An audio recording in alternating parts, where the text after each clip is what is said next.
Boa tarde, queridos companheiros, sejam todos muito bem-vindos a mais umas Reflexões no Lar. Hoje é a 49ª e hoje vamos refletir sobre a função da filosofia. A função da filosofia é muito interessante, a perspectiva que aqui nos é dada por Sheila, no livro Convites aos Corações, a Psicografia de João Nunes Maia. Quem tiver o livro é logo o item primeiro, é logo o número 1. E nós vamos começar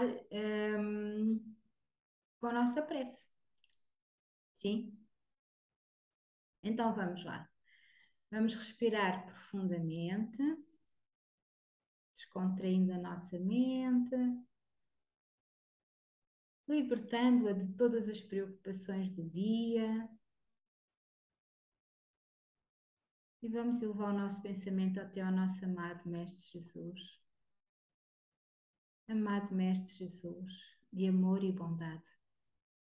Aqui nos encontramos reunidos em teu nome para mais umas reflexões de temas tão importantes que nos ajudam a entender melhor aquilo que nos deixaste, as leis divinas.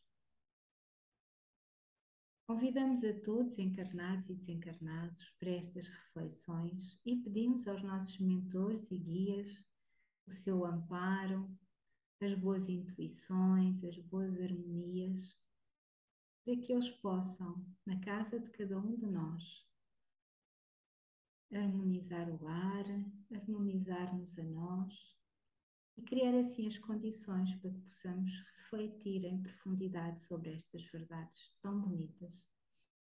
E assim, amado Mestre Jesus, de amor e bondade, fica conosco, hoje e sempre, e que assim seja. E assim, queridos companheiros, como eu estava a dizer há pouco, é o item primeiro do livro de Psicografia de João Nunes Maia, Convites aos Corações, pelo Espírito de Sheila, que está na página 15 e se intitula Função da Filosofia. E por filosofia nós podemos entender amar a sabedoria. Filosofia é uma palavra antiga que se pensa que veio do grego e do latim, e a primeira pessoa que nós tínhamos conhecimento a falar de filosofia foi Pitágoras, na Grécia Antiga. E ele interpretava exatamente esta palavra como sendo amor à sabedoria ou amigo da sabedoria. Depois, nos tempos agora mais modernos, filosofia pode ter outras conotações, pode ter outras orientações, mas é sempre a reflexão e o estudo sobre correntes de vida, correntes de pensamento, que estão na base da criação de todas as sociedades humanas e também de toda a estrutura da lei divina, porque amor à sabedoria, amor aos princípios maiores, amor àquilo que é essência maior, que são as leis divinas, cósmicas e universais. E diz-nos então Sheila neste livro: a bondade sobre a regência do amor nos mostra a função da filosofia e principalmente a espiritualizada, porque o amor é fonte divina na mais alta intimidade de Deus. É-nos lícito reconhecer a filosofia da bondade que se mostra na floração do entendimento. Reparem, é-nos lícito reconhecer. E porquê é que eu aqui vou fazer já um parênteses para lançar uma reflexão? Porquê é que tantas pessoas têm tanta dificuldade em entender a filosofia? Porquê é que tantas pessoas até têm alguma rejeição à filosofia? Provavelmente porque a filosofia obriga a pensar, obriga a raciocinar, obriga a desmontar as frases, as palavras, os conceitos para melhor se entenderem as mensagens que cada uma das correntes filosóficas nos vêm trazer. Digo eu, porque nós estamos a viver tempos de fast food, digamos assim, entre aspas, ou seja, gostamos de tudo pronto. Não só, nem todos, mas os tempos dizem-nos que nós gostamos de tudo pronto. Gostamos das ideias prontas e fechadas, não raciocinamos muito sobre elas. As comidas, quanto menos trabalho nos dão, também são aquelas que mais rapidamente são aceites. Eu estou a falar em termos gerais, porque eu não sou assim, a maior parte de nós não é, porque já conhece mais profundamente estas coisas, mas nós estamos a falar em termos dos tempos que estamos a vivenciar. E os tempos que estamos a vivenciar dão-nos tudo pronto, não é? Raramente nós hoje temos livros para ler que sejam comumente. Nós temos muitos livros para ler, mas as pessoas não estão a deixar de ler. Muitas vezes leem nos iPads ou nos tablets, mas que não é a mesma coisa, nós sabemos. Por diferentes razões. Não é só porque não têm o livro e a folha e o cheiro e o manusear, tudo isso estimula o cérebro, tudo isso leva mensagens ao cérebro que predispõe para o raciocínio, mas também porque a luz emitida por os aparelhos tecnológicos vai causar alguma perturbação ao nível da retina e ao nível das sinapses cerebrais e, portanto, também tem aqui um efeito um bocadinho prejudicial com a continuidade. Mas isto para dizer que as pessoas deixaram de raciocinar, deixaram de pensar, porque há uma grande, talvez uma grande corrente, uma grande necessidade comercial, uma grande vontade materialista de que tudo seja feito rápido, pronto, e que as pessoas não pensem muito. No fundo, que nos possamos tornar um pouco automatizados, não é? E isso acaba por ser um grande risco. Eu penso que às vezes a reação à filosofia ou ao aprofundar do pensamento tem a ver com, às vezes nem é com a nossa vontade própria, é já com o processo mental que nós já vamos assimilando ao longo dos tempos e adquirindo, e que depois nos leva a alguns bloqueios para nós desmontarmos todas estas questões. E eu, ao ler este texto, lembrei-me exatamente desta questão e queria pôr esta questão à vossa consideração. E diz-nos então Sheila: é-nos lícito reconhecer a filosofia da bondade, que se mostra na floração do entendimento, onde suas ondas transmitem a fraternidade, que se ajusta ao desprendimento, como posse do coração que ama. E ela, nesta frase, diz-nos o caminho para nós chegarmos então ao caminho da fraternidade, não é? É através da filosofia da bondade, que nos vai levar ao entendimento, que nos vai levar depois a entender o desprendimento das coisas, que é o coração que realmente ama, e assim atinge um patamar já mais fraterno. Quando falamos em filosofia, muitos se lembram dos grandes homens que a história nos dá notícias. No entanto, ela é capaz de superar a vida dos grandes filósofos, porque é pureza de sentimentos. Somente um na face da terra expressou a verdadeira filosofia divina: Jesus. Somente ele ensinou e viveu todos os ângulos da filosofia espiritual, por intercambiar suas nuances em todas as virtudes que os céus podem mostrar, superando as qualidades que o homem pode reconhecer, pode conhecer. A função da filosofia é modificar o ser humano, fazendo-o alcançar as regiões espirituais, mesmo carregando um corpo físico que ainda anda sob os dítames da ignorância.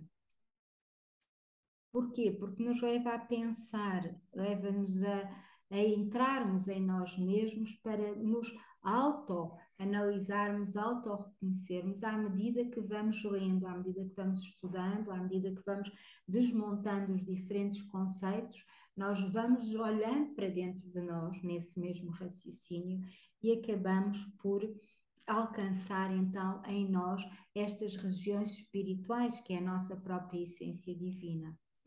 O Cristo, com seu Evangelho, vem-nos mostrar uma filosofia capaz de despertar as almas para novas dimensões de vida, onde se encontra a verdadeira paz. Os benfeitores espirituais proporcionam a certos homens, de vez em quando, um bem-estar confortante, transferindo sua harmonia para o coração de alguém, e esse alguém fica eternizado na esperança, se entregando ao trabalho de amor e caridade, edificando onde a natureza inferior faz a sua investida. Hoje se vê a palavra filosofia empregada em lugares inadequados, pois sua verdadeira função é educar e instruir. E aqui está a chave da filosofia, que é o amor à sabedoria, ou amigos da sabedoria, é educar e instruir, não é? Levando a criatura ao respeito dos direitos alheios, ao perdão aos ofensores, ajudando-os e dando margem ao direito dos companheiros em caminho, é amar sem que fiquem em jogo os valores morais, é confraternizar sem ambição, é ser bom nas condições em que a bondade não comungue com as falsas interpretações da vida. E eu acho este parágrafo realmente profundo, porque aqui tem uma série de orientações para nós nos autoeducarmos e nos instruirmos, não é? Começando pelo o respeito aos direitos alheios, todos temos direito às nossas opiniões e todos devemos respeitar as opiniões dos outros.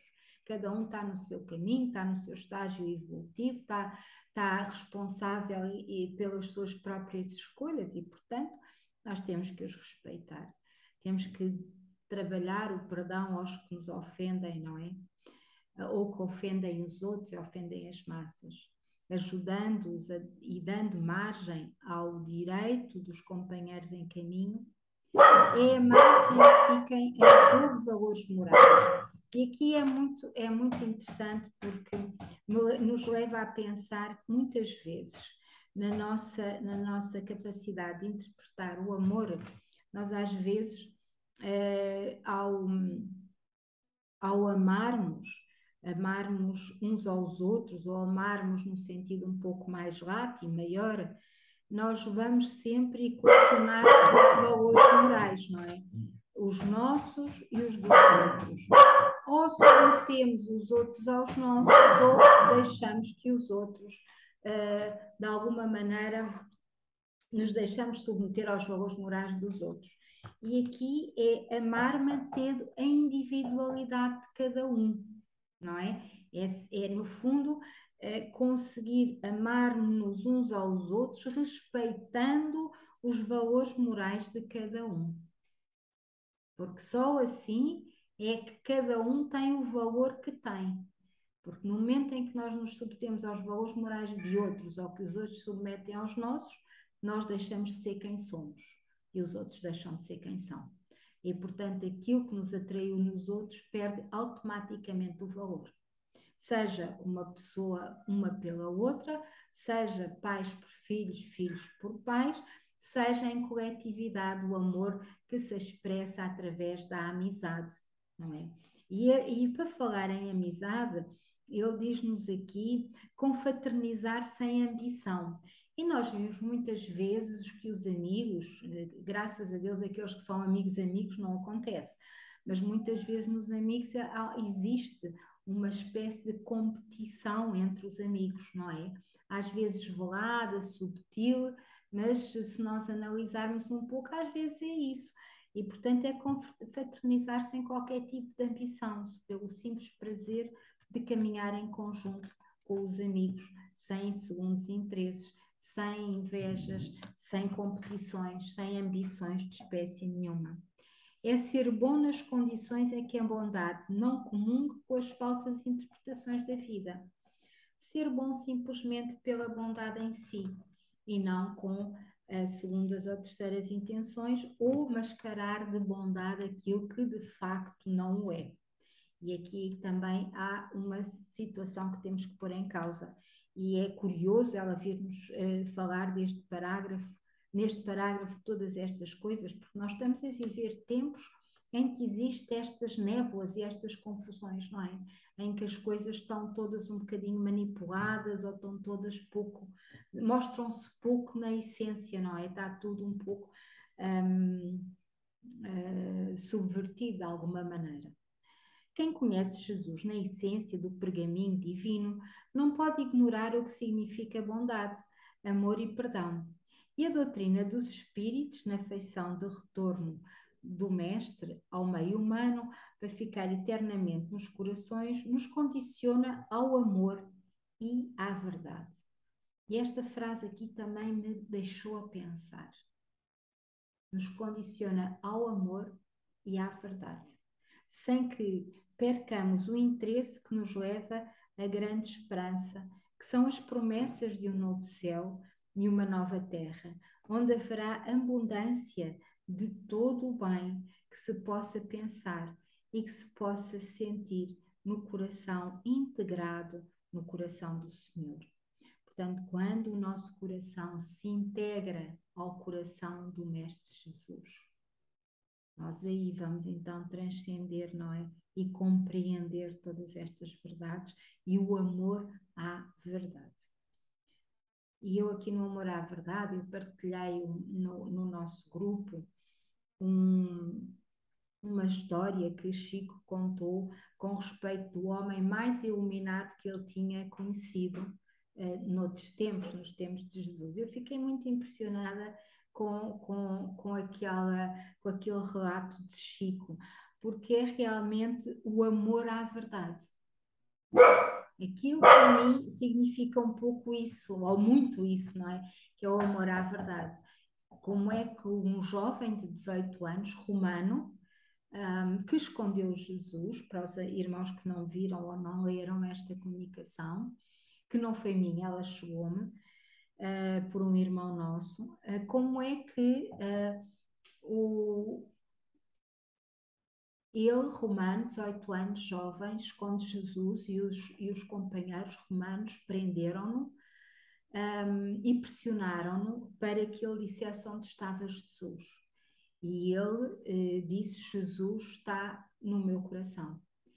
E eles arrancaram o meu coração. E quando aconteceu isso, uma luz imensa saiu, transbordou daquele jovem, uma luz fortíssima. E Chico diz: eu nunca vi nenhum ser tão iluminado como vi aquele, porque aquilo era luz pura que saía do coração dele.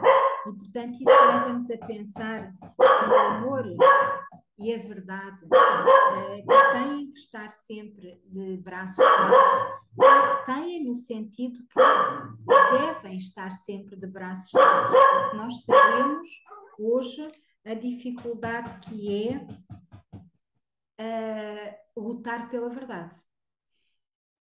Não é fácil, não é? Não é fácil. Se nós estivermos a falar em conceitos mais estruturados, é difícil, não é? E naqueles tempos também era muito mais difícil, porque eram tempos ainda muito belicosos, muito agressivos, e este jovem de 18 anos, que já era um ser muito iluminado, acabou por nos trazer um exemplo maravilhoso e Chico nos trouxe até nós. Diz-nos Sheila: podemos tomar o Espiritismo como um convite aos corações, marcando neles a luz da esperança, de modo a começar a direcionar todos os sentimentos, mesmo que se alterem as rejeições, mesmo que se harmonizem as vibrações, mesmo que compareça a dor provocada por mudanças. Não se deve temer, mas seguir sempre avante, que o esforço persistente nas intenções e nos raciocínios que a mente em Cristo indicar oferecerá a vitória a glorificar o coração.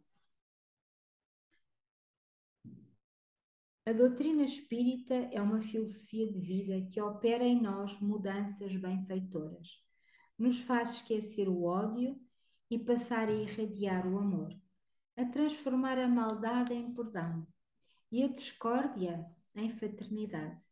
Ela nos mostra com segurança que somos todos filhos de Deus, com os mesmos direitos e deveres. Somente o que muda em nossos caminhos é a nossa idade sideral. Como a diferença existente entre um adulto e uma criança é a idade nos fluidos da carne. E por idade sideral, consideramos a idade do nosso espírito. É a idade das nossas diferentes vivências, o que muitas vezes nós ouvimos dizer espíritos mais antigos ou espíritos mais recentes, portanto, na sua caminhada pelo cosmos, pelo mundo sideral, não é? Pelo universo, pelas diferentes aprendizagens das diferentes reencarnações. Esse é somente o que muda em nossos caminhos é a nossa idade sideral, portanto, tem a ver com a nossa caminhada, tem a ver com a idade que nós já temos enquanto espírito e com a qualidade de vida que fomos conseguindo aprimorar nas nossas diferentes encarnações que nos deu a nossa condição atual com maior ou menor maturidade, com maior ou menor evolução e conhecimento, e falando em filosofia, com maior ou menor capacidade de amar a sabedoria, no sentido de entendê-la, agregá-la, como aqui nos dizia Sheila, integrando coração ao coração do Senhor. Portanto, isto tem a ver com a nossa capacidade já consciencial de conseguirmos criar aqui uma sinergia, uma sintonia, melhor dizendo, vibracional. Não vale a pena cobiçar o alheio, não vale a pena violentar alguém, não vale a pena alimentar paixões inferiores, principalmente os espíritas, porque são conhecedores da verdade, têm o poder de libertar o espírito. Estamos ligados aos corações e nos movimentando na terra, porque todas as colónias espirituais, a ela ligadas, a acompanham, percorrendo com ela a sua trajetória no universo. É da filosofia divina o trabalho honesto, como cooperador do progresso. Não iniciemos o dia com os braços cruzados. Tenhamos sempre em mente o que fazer de elevado, e se já despertamos o Cristo dentro de nós, ainda melhor. Trabalhemos igualmente em nossos corações para que Ele acenda a luz de Deus, e o que passa por Jesus é o nosso alimento de vida e mais vida na vida da grande vida. O nosso verdadeiro alimento é o alimento do Espírito.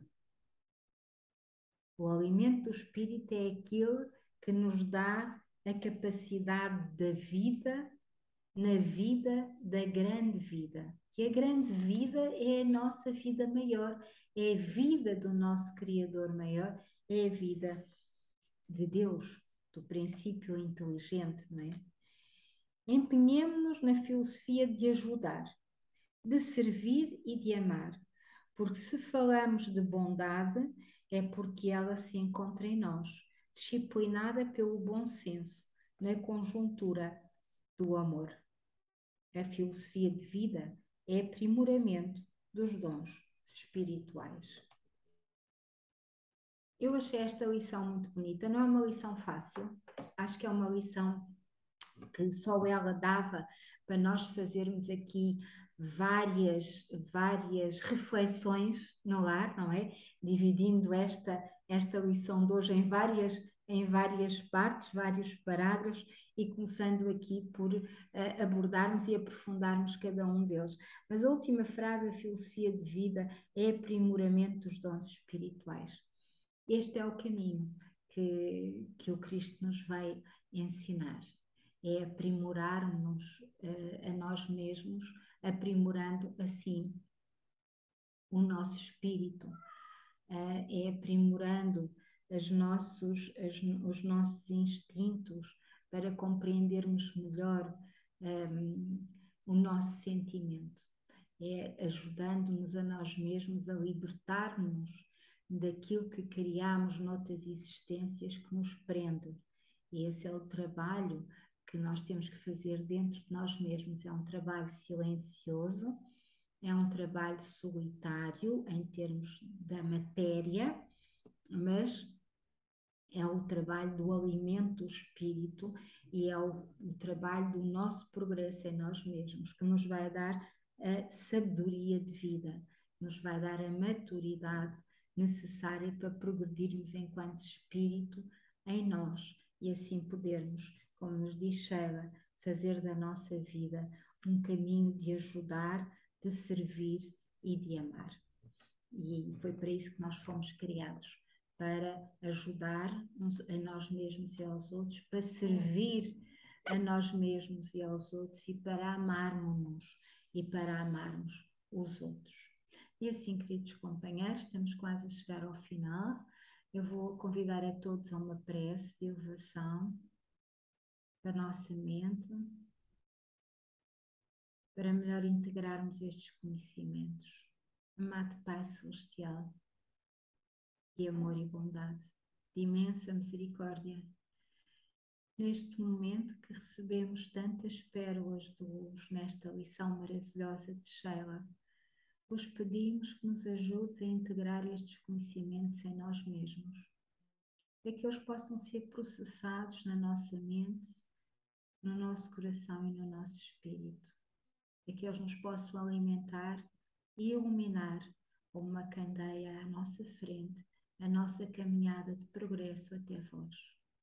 Vos pedimos, amado, que fiques com todos nós, neste planeta Terra, que ampares os corajosos com a fé viva, que ampares os doentes com a saúde do espírito e a força da luta pela saúde, que ampares os governantes deste país para que eles possam, na dura prova que têm nesta encarnação, escolher sempre a bondade, a luz e a paz, para bem deles e para bem de todos aqueles que eles conduzem, as populações. Que ampares os velhinhos e as crianças, os seres mais frágeis que estão neste planeta, neste momento, os espíritos que surgem enquanto crianças e aqueles que estão prestes a partir para a pátria espiritual, que são as franjas da sociedade neste momento. São aqueles que são menos cuidados, embora se diga que cuidam-se deles. São aqueles que são mais esquecidos. São aqueles a quem devemos dar mais amor, mais tranquilidade, mais paz e mais amparo. Ajuda-nos, amado Mestre, para que não esqueçamos nunca que a luz é o caminho, que a paz é o nosso percurso diário e que o amor é a lei maior e divina. E assim te pedimos, amado Mestre, que fiques connosco, hoje, agora e sempre, e que assim seja. E assim, queridos companheiros, damos por terminado este estudo. Eu peço para abrirem os microfones, temos 1 minuto para cada um fazerem as vossas considerações. Se assim o quiserem. Sim, tudo bem. Eu só queria dizer uma coisa que, pronto, achei interessante a sua interpretação e realmente a filosofia é o amor à verdade. E é uma reflexão que nós temos que fazer a nós próprios para termos uma argumentação, até para interpretar as coisas que estão connosco, uma argumentação connosco próprios, para sentirmos aquilo que realmente nós estamos a fazer bem para a sociedade em geral. Portanto, acho que a filosofia não é experimentação, não é nenhuma ciência assim de experimentar, mas de a gente se conhecer também a nós próprios, como dizia o Sócrates, salvo erro, acho que era o Sócrates ou o Platão, agora que já não me recordo. Sócrates. E que, a Sócrates, e portanto, se tivermos que argumentar também, eu julgo que não é argumentar com o próximo, é argumentar connosco próprios, o que é que a gente está aqui a fazer e porque é que temos que interpretar a vida assim. Eu, na minha opinião, porque eu, de filosofia, como digo, pronto, agora a menina Suzy, e eu só tenho pena de uma coisa, na sexta, no sábado não posso, olha, epá, oh meu Deus. que é que foi? Agora é a Suzy, é só tem um minuto, é o que o Telmo quer dizer. Também não vou dizer muito, é assim, eu nunca tive filosofia na escola, nunca estudei filosofia, se calhar por isso é que eu tenho tanta dificuldade em interpretar estas leituras, porque realmente não são fáceis. Porque nós estamos a ler uma coisa e parece uma coisa, mas no fundo o que ela quer dizer é outra. E se calhar por isso é que eu tenho tanta dificuldade em interpretar. Mas lá chegarei, Sim, sem né? problema. Com É, persistência, lá chegarei. eu continuo sempre a dizer ler e reler, ler e reler. É isso, é isso, é E isso. agora vamos nos Mas gostei despedir. muito, gostei. Sim, Beijinho senhora. a Obrigada, todas as Suzy. meninas, está bem? Obrigada, Telmo. Tá, sim, Vocês, Obrigada. eu senhora. sábado não